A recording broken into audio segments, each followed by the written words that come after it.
ونستعينه ونستغفره ونؤمن به ونتوكل عليه ونعوذ بالله من شرور أنفسنا ومن سيئات أعمالنا من يهده الله فلا مضل له ومن يضلله فلا هادي له ونشهد أن لا إله إلا الله وحده لا شريك له ونشهد أن سيدنا وسندنا ونبينا وحبيبنا وكريمنا ورؤوفنا ورحيمنا ومولانا وملجانا وماوانا محمدا عبده ورسوله أما بعد فأعوذ بالله من الشيطان الرجيم بسم الله الرحمن الرحيم سبحان الذي أسرى بعبده ليلا من المسجد الحرام إلى المسجد الأقصى صدق الله مولانا العلي العظيم وصدق رسوله النبي الأمين ونحن على ذلك لمن الشاهدين والشاكرين والحمد لله رب العالمين.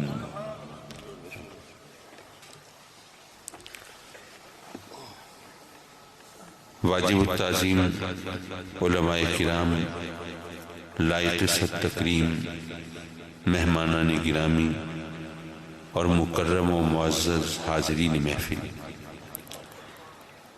اللہ کے فضل و کرم سے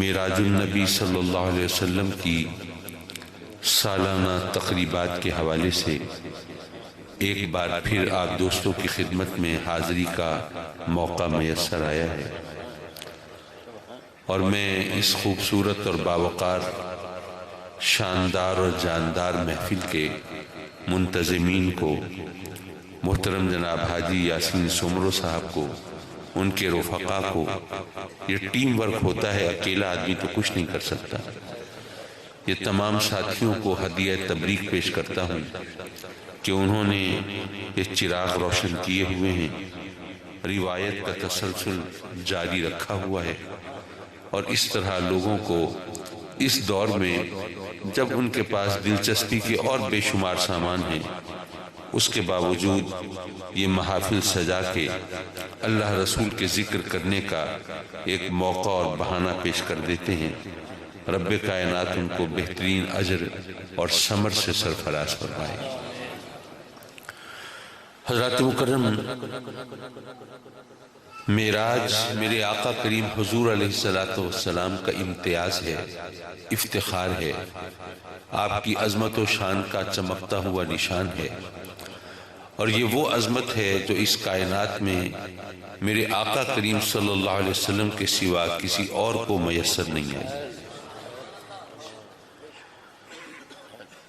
بے شک یہ بہت بڑا افتخار ہے آقا کریم صلی اللہ علیہ وسلم کا کہ رب کائنات نے ماہ رجب کی 27ویں شب کو اپنے محبوب علیہ السلام کو دعوت دے کر آسمانوں پر بلایا، ان کی میزبانی فرمائی، آپ نے وہاں جنت و دوزخ کا معائنہ کیا، لوح و قلم کا مشاہدہ کیا، سدرۃ المنتہا پر جلوہ فگن ہوئے، عرش الہی پر متمکن ہوئے، لامکان کی سرحدوں میں داخل ہوئے، جمال یزداں کو بے حجاب دیکھا اور حسن الہی کو بے نقاب دیکھا۔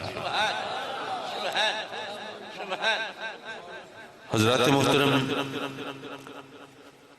آقا کریم حضور علیہ السلام کو رب کائنات نے دعوت دے کر بلایا، یہ اعزاز ہے، اور یقیناً ایک بہت بڑی عظمت کی علامت ہے، نشانی ہے۔ لیکن اس کا ایک پہلو یہ بھی ہے کہ دعوت دے کر کسی کو بلایا جائے تو یقیناً یہ عزت تو ہے، لیکن ضروری تو نہیں کہ بغیر دعوت کے بھی وہاں پہنچا جا سکے۔ بھئی آپ بھی سوچئے اگر وزیر اعظم صاحب کی طرف سے کسی کو دعوت ملے، ہمارے چلیے کسی اور کا نام نہ لوں، پتہ نہیں وہ کس انداز سے سمجھیں، محترم یاسین سومرو صاحب کی بات ہی کروں کہ ان کو جناب لیٹر ملے پرائم منسٹر آف پاکستان کی طرف سے اور اس میں لکھا ہو کہ جناب prime minister of Pakistan wants to see you on Monday at 10 AM، وزیر اعظم پاکستان آپ سے صبح 10 بجے پیر کے دن ملاقات کے خواہاں ہیں، آپ تشریف لائیے، تو یہاں پر کھلبلی مچ جائے گی۔ جو سیاستدان ہیں وہ پریشان، کیا ٹکٹ ان کو تو نہیں دیا جا رہا؟ جو صحافی ہیں وہ حیران کہ کیا ان کو کوئی اسائنمنٹ دی جا رہی ہے، کوئی ڈیوٹی سونپی جا رہی ہے؟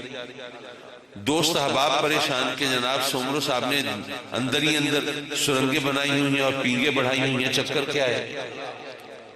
بہرحال ان سے پوچھا، انہوں نے بھی اپنی لا علمی کا اظہار کیا کہ بھائی مجھے نہیں پتا، وہاں جاؤں گا تو پتہ چلے گا مجھے کیوں بلایا ہے۔ اب وہ پیر کے دن بلایا تھا، سومرو صاحب احتیاطاً اتوار کو ہی پہنچ گئے۔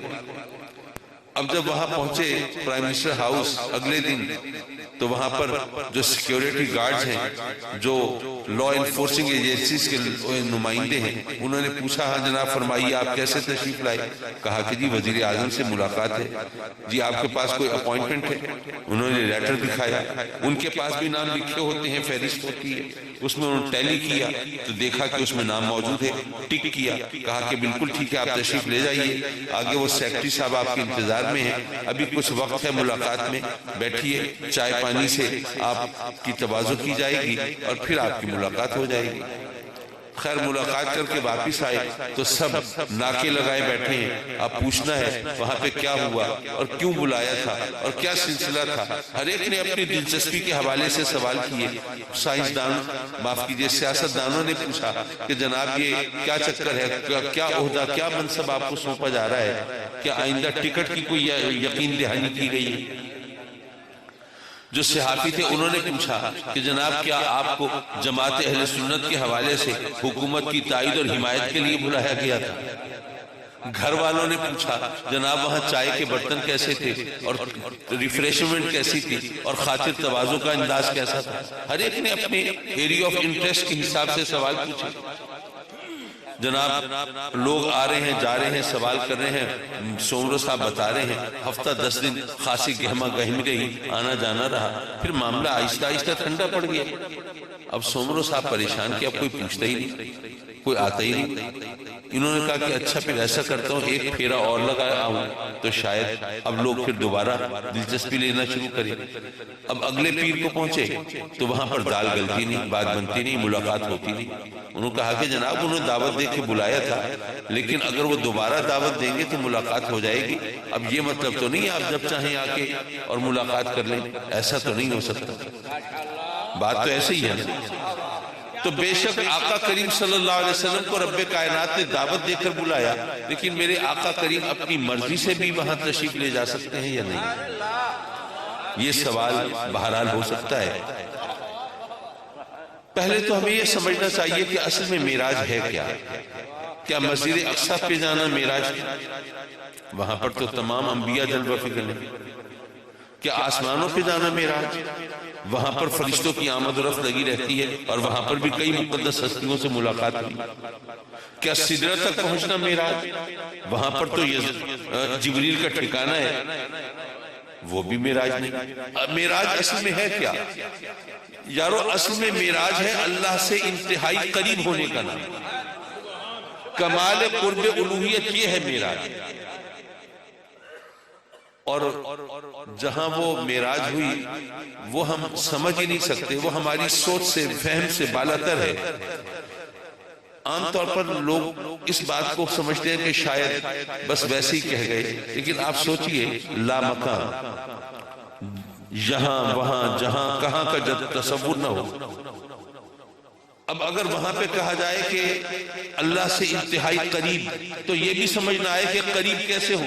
جہاں پہ مکان کا جگہ کا تصور نہ ہو وہاں قرب کن معنی میں بیان کیا جائے، کتنے قریب ہوئے؟ اب یہ قرآن کی فصاحت ہے، اس کا جواب کس طرح دیا؟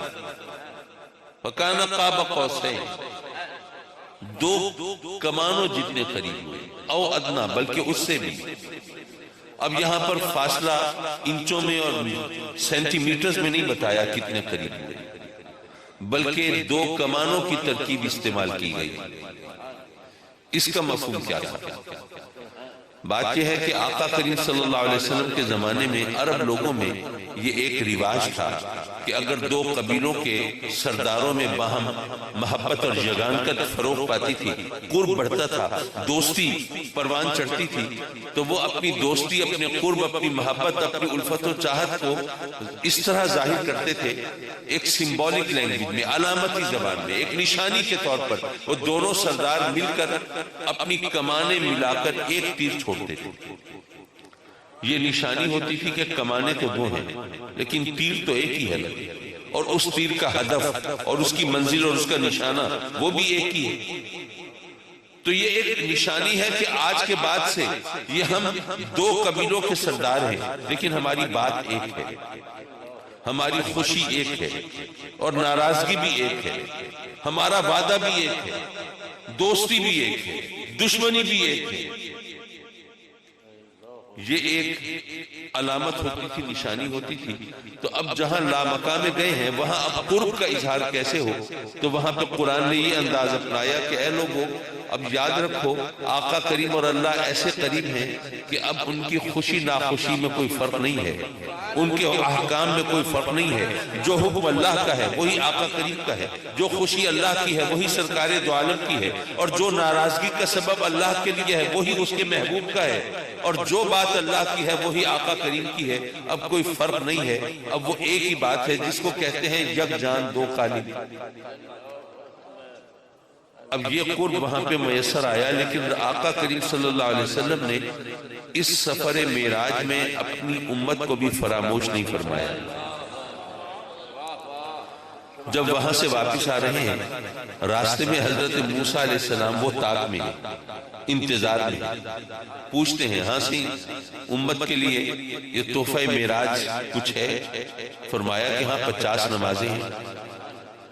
انہوں نے وہی ہاتھ جوڑ لیے، صحیح مہربانی کریں، مجھے بہت تجربہ ہے، یہ 50 نمازیں پڑھنا ان کے بس کی نہیں ہے، ذرا کرم فرمائیں، ذرا اس میں تخفیف کرائیں، کمی کرائیں۔ آپ جانتے ہیں کہ پھر آقا کریم صلی اللہ علیہ وسلم نے واپسی کا سفر کیا۔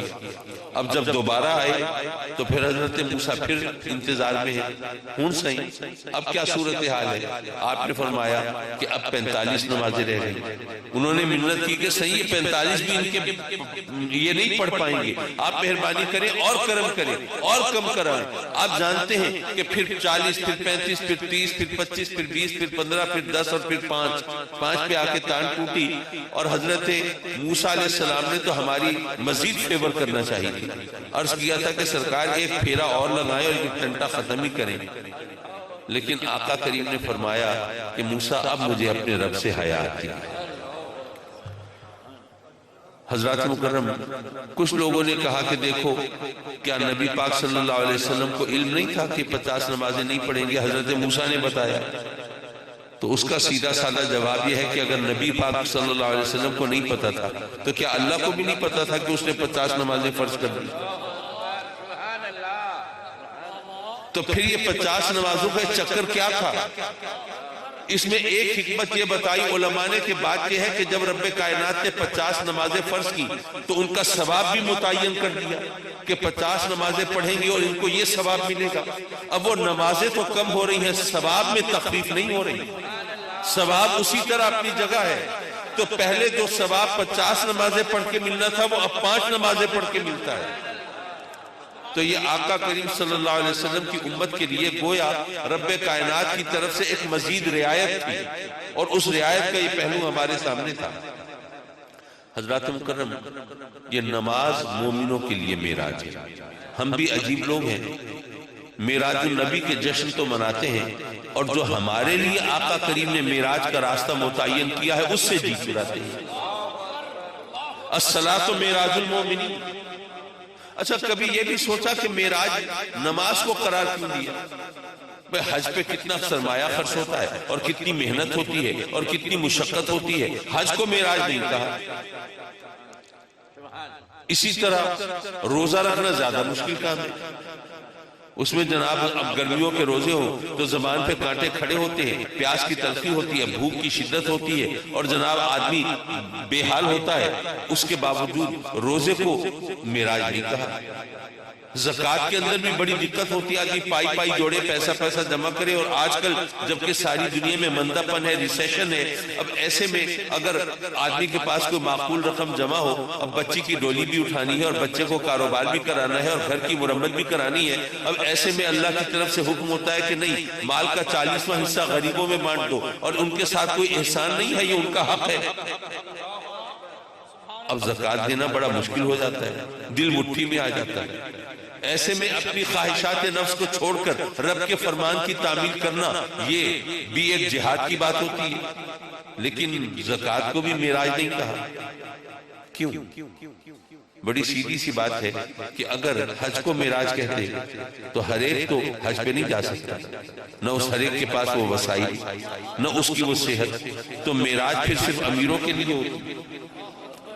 اگر روزے کو معراج کہا جاتا تو روزہ بیمار آدمی تو رکھ نہیں سکتا، تو کیا صرف صحت مندوں کو معراج ہو؟ اسی طرح اگر زکوٰۃ کو معراج کہا جاتا، وہاں بھی مال دولت کا عمل دخل ہوتا، تو صرف پیسے والے ہی معراج کر پاتے۔ تو آقا کریم نے ہمیں معراج کا وہ راستہ دکھایا جس میں ہر ایک کے لیے یکساں رعایت ہے، ہر شخص معراج کر سکتا ہے، بشرطے اس کے اندر وہ تڑپ ہو، وہ خواہش ہو، وہ لگن ہو، آقا کریم کے فرمان پر عمل کرنے کا جذبہ ہو۔ تو نماز کو معراج کہا، اور پھر اصل میں معراج کیا ہے؟ کمال قرب الوہیت کا نام ہے نا۔ تو ہمیں سبق یہ ملا کہ اے لوگوں یاد رکھو، بندہ اپنے رب سے جتنا قریب نماز میں ہوتا ہے اتنا کسی اور وقت میں نہیں ہوتا۔ نعرہ تکبیر، نعرہ رسالت، نعرہ تحقیق، نعرہ حیدری، عظمت معراج النبی، فیضان حضور غزالی الزمان۔ اب یہاں پر ہمیں اس سوال کا جواب بھی مل گیا جس کے لیے ہم نے یہ سفر شروع کیا تھا، کہ آقا کریم کو رب کائنات نے دعوت دے کر بلایا۔ بے شک یہ اعزاز ہے، لیکن میرے آقا کریم اپنی مرضی سے بھی معراج پر جا سکتے ہیں یا نہیں؟ اب ہمیں دکھا دیا اور بتا دیا کہ رب کائنات نے تو ایک دفعہ دعوت دے کر بلایا تھا، لیکن نمازیں بخشوانے کے لیے وہ 9 پھیرے تو میرے آقا کریم اپنی مرضی سے لگا کے آئے ہیں، اور 10ویں بار بھی کوئی رکاوٹ نہیں تھی، کوئی دقت نہیں تھی، وہ آقا کریم نے خود گریز فرمایا۔ تو پتہ یہ چلا کہ میرے آقا کریم وہاں اپنی مرضی سے بھی آ جا سکتے ہیں۔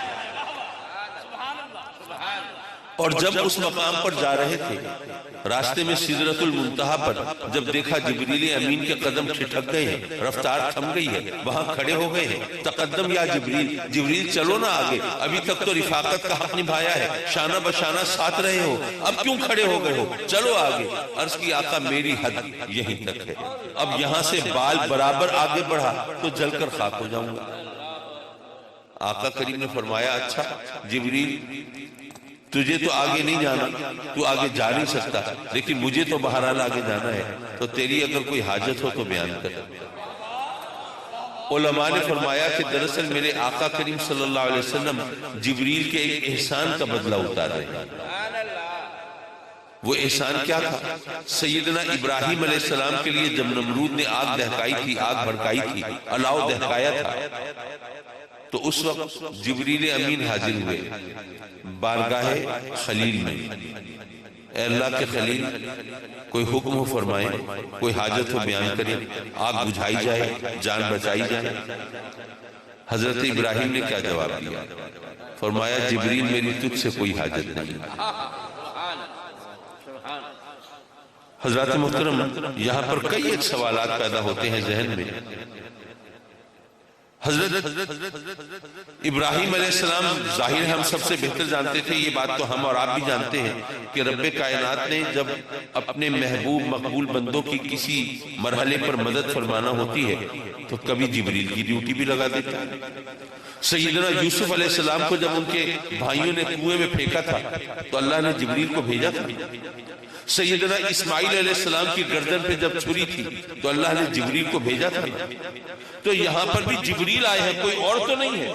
وہی فرشتہ جو رب اور نبی کے درمیان رابطے کی ڈیوٹی انجام دیتا ہے، احکام لاتا ہے اور پیغام لاتا ہے، وحی کی ترسیل کا کام کرتا ہے، وہ فرشتہ آ کے کہہ رہا ہے جی کوئی حکم فرمائے، تو کیا حضرت ابراہیم علیہ السلام یہ خیال نہیں کر سکتے تھے کہ اللہ نے نمرود کی آگ سے بچانے کے لیے جبریل کی ڈیوٹی لگائی ہوگی؟ تو فوراً کہتے کہ بھئی جبریل شکر ہے تم آ گئے، یہ نمرود تو میرے پیچھے پڑا ہوا ہے، جلدی سے میری جان بچاؤ، یہاں سے لے چلو۔ نہیں، آپ نے کیا جواب دیا؟ جبریل میری تجھ سے کوئی حاجت نہیں۔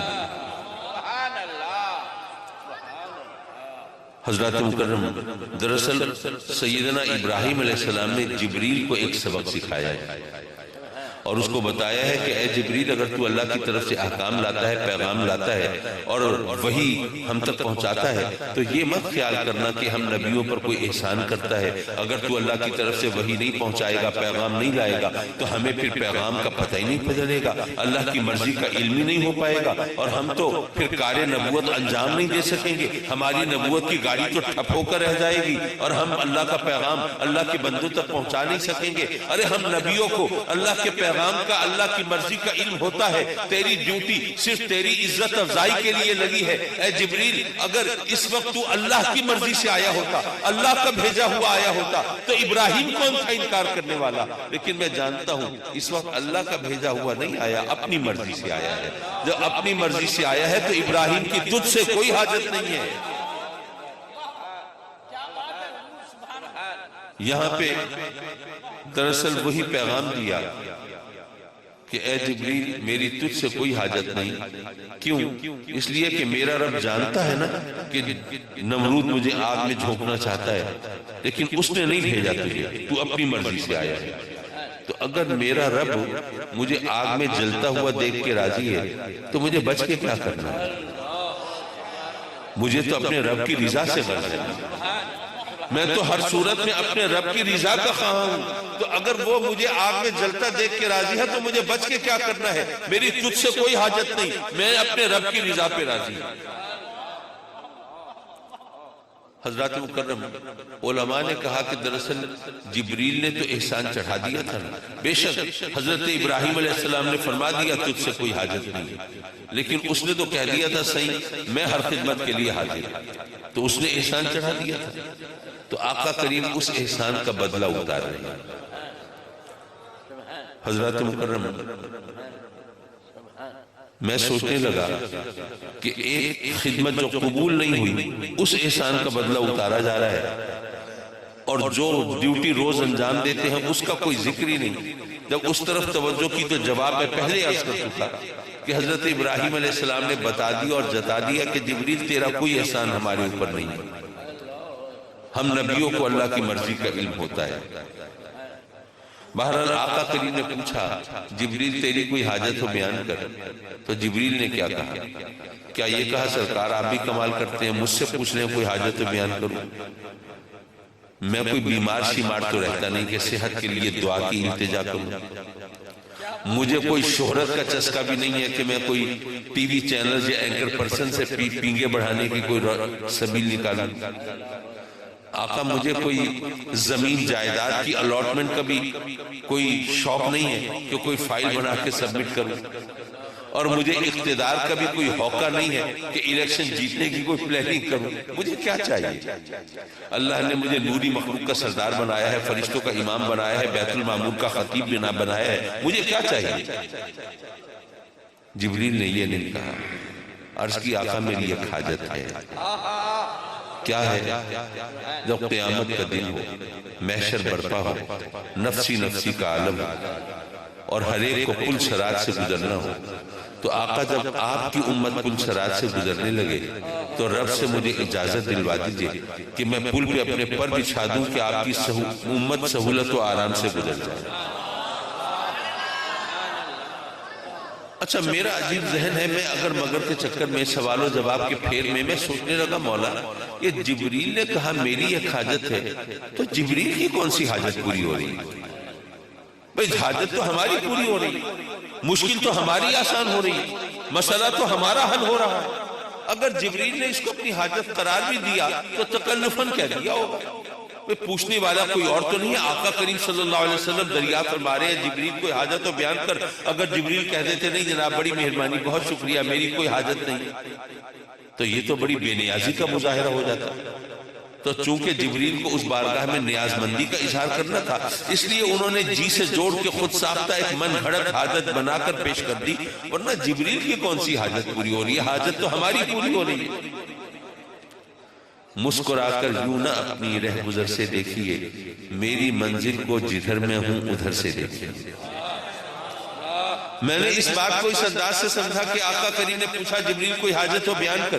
جبریل نے گویا یہ کہا آقا مجھے کچھ اور تو نہیں چاہیے, نہ دولت چاہیے نہ شہرت چاہیے نہ صحت چاہیے نہ حکومت چاہیے, مجھے اور کچھ درکار نہیں, لیکن مجھے اور کچھ چاہیے ہو یا نہ چاہیے ہو لیکن رب کی رضا تو مجھ جبریل کو بھی چاہیے. رب کی رضا سے تو میں بے نیاز نہیں ہو سکتا, رب کو راضی کرنا یہ میری بھی حاجت ہے. اور مجھ سے بہتر کون جانتا ہے کہ رب کو راضی کرنا ہو تو پہلے آپ کو راضی کرنا ہوتا ہے.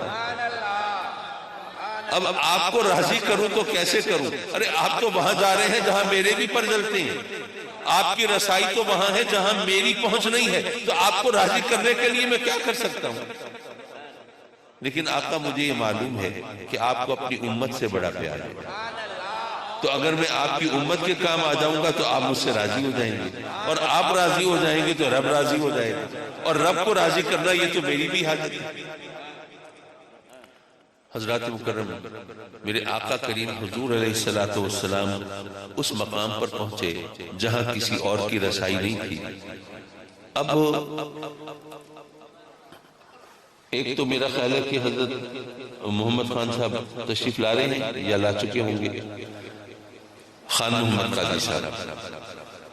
تو میری دراصل سفر اور تھکاوٹ کے باعث حالت ذرا پتلی ہے, تو میں ذرا اختصار کی طرف مائل ہوں. ہمارا ایمان ہے نعرہ تکبیر,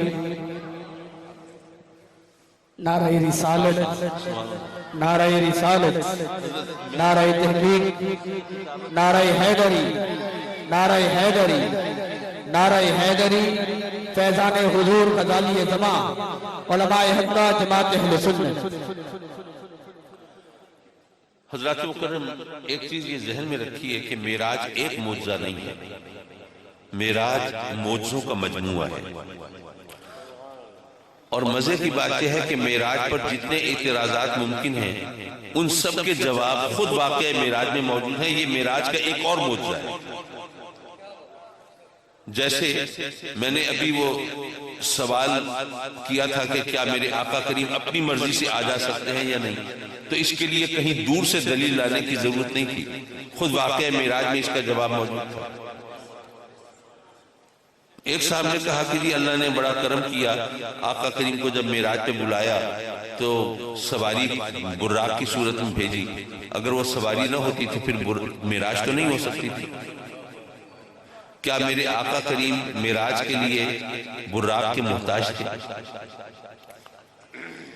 حضرات مکرم, بات یہ ہے براق بے شک ایک بہت بڑی سواری ہے, بہت تیز رفتار سواری ہے. برق کی رفتار, بجلی کی رفتار. ہم جب اسکول کالج میں پڑھا کرتے تھے تو اس وقت اشاری نظام نیا انٹروڈیوس ہو رہا تھا, میٹرز, کلو میٹرز وغیرہ, ورنہ ہم اس سے پہلے وہ میلوں وغیرہ کے چکر میں رہتے تھے. اور ہمیں یاد ہے, اب تو شاید بچوں کو نہ پتا ہو, ان سے پوچھیں کہ کتنے گزوں کا ایک میل ہوتا ہے, لیکن ہمیں یاد ہے, ہم نے پڑھا تھا کہ 1760 گز کا ایک میل ہوتا ہے, 8 فرلانگ کا ایک میل ہوتا ہے. تو اس وقت روشنی کی برق کی رفتار جو کتابوں میں لکھی تھی وہ مائلز میں تھی 1,86,000 میل. 1,86,000 میل. اس کو اگر آپ کنورٹ کرنا چاہیں کلومیٹرز میں تو بڑا آسان طریقہ ہے, کیونکہ 5:1 کی ریشو ہے, 5 میل 8 کلومیٹر کے برابر ہوتے ہیں. تو بڑے آسانی سے آپ یہ کیلکولیٹ کر سکتے ہیں. خیر, 1,86,000 میل پر سیکنڈ, ایک سیکنڈ کے اندر آدمی حیران رہ جاتا ہے, اچھا اتنی رفتار. لیکن اگر کائنات کی وسعت کا آپ اندازہ کریں تو یہ رفتار کچھ بھی نہیں. اس لیے کہ آپ میں وہ اسٹوڈنٹس ہوں گے جنہوں نے یونیورس کا چیپٹر پڑھا ہوگا فزکس میں, ان کو پتا ہوگا کہ اس کائنات کی وسعت کا عالم کیا ہے. ہمیں بتایا جاتا ہے کہ اس کائنات کی وسعت کی کیفیت یہ ہے کہ اس کائنات کے اندر کچھ ستارے ایسے ہیں جو ہزاروں سال پہلے جب پیدا ہوئے تھے اس وقت سے ان کی روشنی چلی ہے اور آج تک ہم تک پہنچی نہیں ہے. ہزاروں سال سے روشنی محو سفر ہے. رفتار تو وہی ہے نا 1,86,000 میل پر سیکنڈ، لیکن ہزاروں سال سے چلی ہوئی روشنی اب تک نہیں پہنچی. اور مزے کی بات یہ ہے کہ وہ ستارہ وہ کائنات کے کسی سرے اور کنارے پہ نہیں تھا، درمیان میں کہیں تھا. اور ہم بھی کائنات کے دوسرے کنارے پہ نہیں ہیں، ہم بھی درمیان میں کہیں ہیں. اگر درمیان میں کائنات کے فاصلوں کا یہ عالم ہے تو ذرا سوچئے کائنات کی وسعت کا عالم کیا ہوگا. اب اس کائنات کو کراس کر کے جب ہم آسمانوں پر پہنچیں گے تو اس کے لیے کیسی سواری اور کیسی رفتار چاہیے. تو اگر ہم کہتے ہیں کہ براق جو ہے وہ برق سے کہیں آگے کی چیز ہے، کیونکہ براق جو ہے اس میں ایگزیجریشن ہے، مبالغہ ہے، یہ مبالغے کا سیکھا ہے، تو یہ برق کی رفتار نہیں، براق کی رفتار اس سے بہت آگے ہے. تو یہ صرف کہنے کی بات نہیں ہے بلکہ حقیقت کی بات ہے، کیونکہ کائنات کی وسعتوں کو طے کرنے کے لیے ایسی سواری ہی چاہیے. حضرات مکرم، آقا کریم مسجد اقصی سے سوار ہوئے، وہ معاف کیجئے مسجد حرام سے براق پر سوار ہوئے، مسجد اقصی پہنچے. 27ویں شب ہے رجب کی، 27ویں رات میں چاند کی شمع بھی گل ہوتی ہے گویا. اچھا وہ پرانا زمانہ تھا، اس وقت سٹریٹ لائٹس کا بھی کوئی کانسیپٹ نہیں تھا، اور حضرت قاضی صاحب گواہی دیں گے کہ براق کی ہیڈ لائٹس بھی نہیں تھی. گویا ہر طرف اندھیرے کی چادر پھیلی ہوئی ہے، اور پھر اس اندھیرے میں گھپ اندھیرے میں اگر آپ سوار ہوں تیز رفتار سواری پہ تو ذرا سوچئے آپ اپنے سڑک پہ اگر 150 کلومیٹر کی رفتار سے سفر کر رہے ہوں رات کے گھپ اندھیرے میں تو اپنے گھر کے آگے سے گزر جائیں گے، بعد میں پتہ چلے گا گھر پیچھے رہ گیا. اب 150 کلومیٹر فی گھنٹہ اور براق کی رفتار کا کوئی کمپیریزن ہے، کوئی تقابل ہے؟ کوئی تقابل ہی نہیں. میرے آقا کریم براق پر جا رہے ہیں اس گھپ اندھیرے میں اور فرماتے ہیں میں سرخ رنگ کے ٹیلے سے گزرا. اس رفتار سے گزرتے ہوئے اس اندھیرے میں وہ ٹیلا بھی دیکھ لیا، اس کا رنگ بھی دیکھ لیا. میں نے عرض کیا تھا معراج ایک معجزہ نہیں ہے بلکہ بے شمار معجزوں کا مجموعہ ہے. فرمایا کہ میں نے اس ٹیلے پر بنی ہوئی قبر میں حضرت موسیٰ علیہ السلام کو دیکھا. رفتار بھی پیش نظر رہے، اندھیرا بھی. فرمایا وہ ٹیلا بھی دیکھ لیا، اس کا رنگ بھی دیکھ لیا، اس پر بنی ہوئی قبر بھی دیکھ لی، اور اس قبر کے اندر کھڑی ہوئی ہستی کو بھی دیکھ لیا. لیکن بات یہاں ختم نہیں ہوئی. علماء کرام تشریف فرما ہے، ان سے پوچھئے کہ کیا کوئی روایت ایسی ہے، کوئی حدیث، کوئی حکایت ایسی ہے، کوئی دلیل ایسی ہے جس سے ثابت ہو کہ میرے آقا کریم صلی اللہ علیہ وسلم کی حضرت موسیٰ علیہ السلام سے شب معراج سے پہلے کہیں ملاقات ہوئی؟ میری نظر سے تو نہیں گزری. اگر کوئی ہے تو مجھے ارشاد فرمائیں گے، میرے لیے سرمایہ ہوگا. تو اگر معراج سے پہلے حضرت موسیٰ علیہ السلام سے پہلے ملاقات نہیں ہوئی تو چلو اس اندھیرے میں اس رفتار سے گزرتے ہوئے وہ ٹیلا بھی دیکھ لیا، اس کا رنگ بھی دیکھ لیا، اس پر بنی قبر بھی دیکھ لی، قبر میں کھڑی ہستی کو بھی دیکھ لیا، لیکن پہچانا کیسے کہ حضرت موسیٰ ہے؟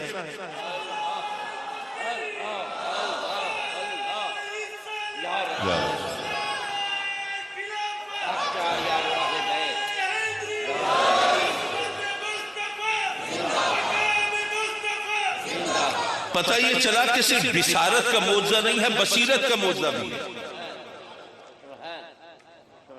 اب وہاں سے گزرے ہیں